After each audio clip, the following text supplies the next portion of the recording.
Starting in 5 seconds. Ladies and gentlemen, I am happy to be here with you today. I am glad to see young scientists, especially women, among you. You have gathered here to participate in the second Indian Rice Congress, which will, over these 4 days, discuss a variety of topics related to this important grain.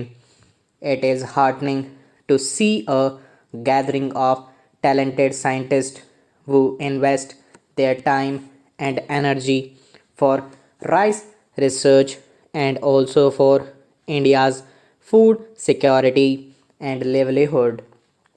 There is no need to underline the importance of rice before this audience. You know very well how rice is the cornerstone of food security in India and also a key factor for our economy.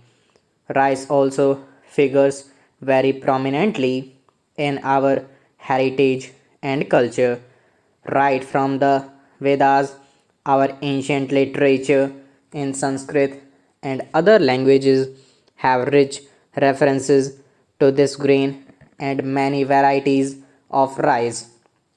Many rituals and ceremonies of various religious traditions are considered incomplete without akshat, the unbroken rice, which is a symbol of prosperity and even the wholeness of life. In many parts of India, the first solid food given to a child is usually something made of rice. It also features in famous legends and myths. I am sure you remember many tales, such as the one about Sudama's rice, which underlines the bonds of love between old friends. Rice is rightly called the grain of life. It arguably feeds more people than any other comparable food grain, especially in Asia. India, of course, has been the biggest exporter of the grain, helping people in other parts of the world ensure basic food security and also letting them savor different rice varieties. Ladies and gentlemen, though India is the leading consumer and exporter of rice today, the situation was different when the nation became free. The National Rice Research Institute was established in 1946, soon after the Great Bengal famine and just before we won independence. In those days, we were dependent on imports to meet our food requirements, and often the nation lived what was called a ship to mouth existence. If the nation could overcome that dependency and has become the largest exporter, a lot of credit goes to the NRRI. The institute has contributed immensely to India's food security and also to enhancing farmers' lives. For more than 75 years now, the NRRI has been working in these areas.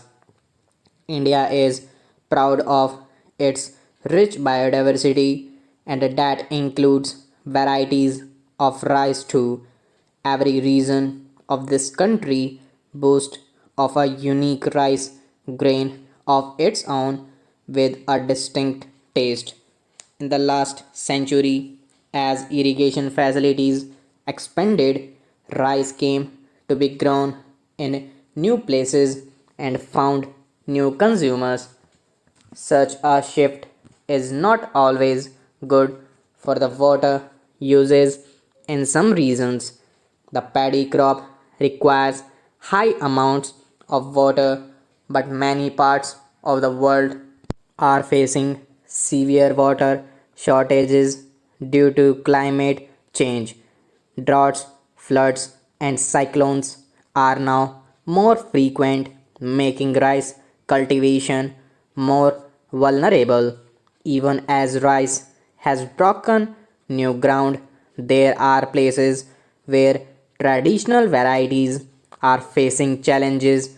I am glad to know that traditional rice growers from the tribal communities of Odisha have helped conserve the unique genetic resources of rice for ages.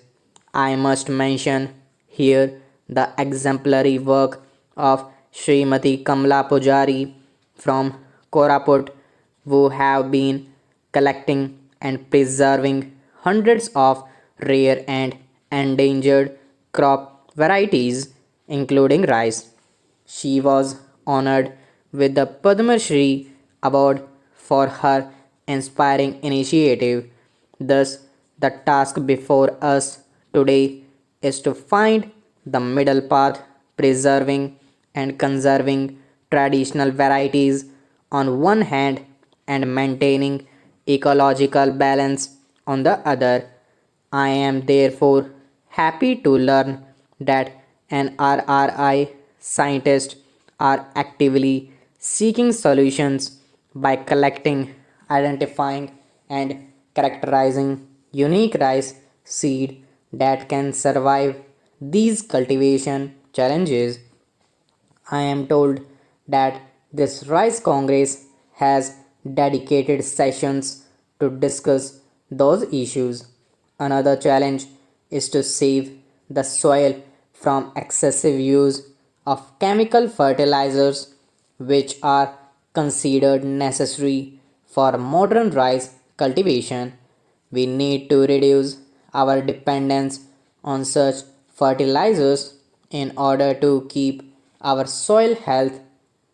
I am confident our scientists are at work to devise eco friendly rice production systems.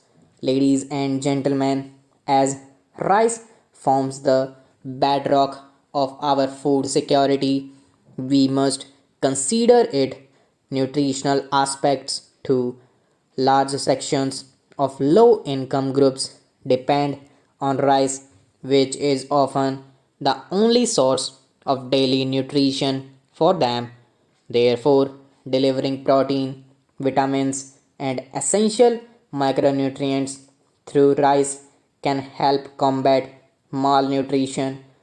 I am told it has developed India's first high protein rice called Shorthand 310, which will help us in improving the country's overall nutrition profile.